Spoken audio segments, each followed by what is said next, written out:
Welcome! In this video, we'll familiarize you with rule setup recommendations for dates. Let's begin with partial date. This allows you to remove specific components of the date. This is useful for history where specific days aren't important. Sometimes, the precise time elapsed between events must be retained. To do that, choose Offset. Offset is meant for blocks of text about a single person, like narratives. Offset shifts dates by a consistent value, which differs by subject.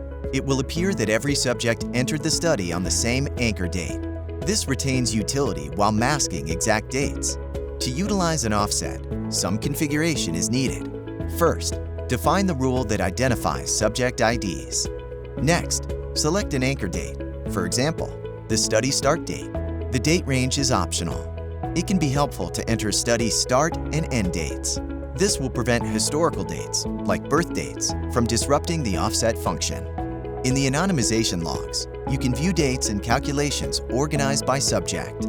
Thank you for using TrialAssure Anonymize. Please reach out to a representative with any additional questions.